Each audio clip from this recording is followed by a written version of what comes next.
The word in Arabic is from Dajjala.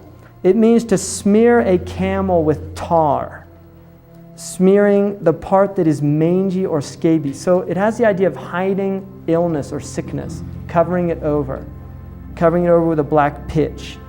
To lie, to conceal truth with falsehood. He enchanted or fascinated. So the idea that the Antichrist is an enchanter or a fascinator. People are fascinated by him. He traversed the regions or tracts of the earth or land. Now, the Prophet said that the Dajjal would enter every city on the planet. When they asked him what would his speed be like, he said like a wind that leaves a cloud in its trail. كَرِيحٍ اسْتَدْبَرَتْهُ السَّحَابِ literally means like a wind that leads a cloud in its trail. And in another tradition, he said he would ride a white donkey made of iron whose span between his two ears was 40 cubits. بَغْلَةٌ مِّنْ حَدِيد, as the hadith says. And then he says, to confuse, to mix things, having one eye. Dajjal is the word in Arabic for Antichrist, which is better translated in the Arabic language as the imposter Christ. Because anti in Greek, antis also means in place of, instead of. It doesn't really mean against. The original meaning of anti in Greek as a prefix means instead of. And that's closer to the Arabic interpretation, which is imposter or in place of, pretending to be. The Islamic Jesus, and I actually translate, I'm hoping to get it out this year, but I translate all of the Arabic sayings of Jesus because there's actually more sayings in the Islamic tradition of Jesus than there are in the New Testament.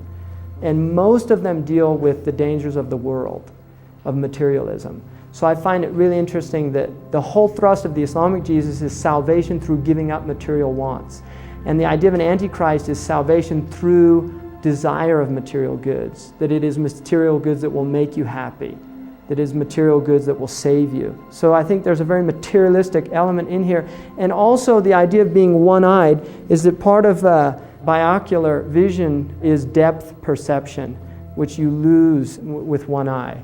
And so the idea that Dajjal or the Antichrist does not have a depth perception, he's a two-dimensional being. He sees things in two dimensions. Also to gild a thing. So in other words, you take lead, you put gold over it. That's Dajjal. So to make something that's cheap or insignificant look very worthwhile or significant. Cover the land with water. He put his land into a right or proper state, prepared it, improved it with dung. So to spread dung on the earth. And then Dajjal is refuse, lowest, basest, or meanest sort of people. A gilder, a liar, conceals truth with falsehood, who deceives, deludes, beguiles, circumvents, outwits, much or often, very deceitful, the great deceiver. And then a great company of men. Dajjala in Arabic means a great company of men journeying together, covering the ground by their multitude, or a company of men journeying together, carrying goods for sale. So trafficking goods all over the place. Masih al-Kadhab, the false Christ or Antichrist, is to be a certain man, comes forth in the last days. So having one eye or eyebrow. This is classical, coming out of classical dictionaries. The idea of the Antichrist is that towards the end there will be a type of false salvation through love of the world and material things and these things. And I think the Muslims definitely have a very strong sense of the Dajjal, because at the end of the prayer, you actually make a prayer that says, and I seek refuge from the tribulation of the Dajjal. And the Prophet Muhammad said, every prophet has warned his people about the Dajjal, but I will tell you something that no other prophet told his people. He only has one eye.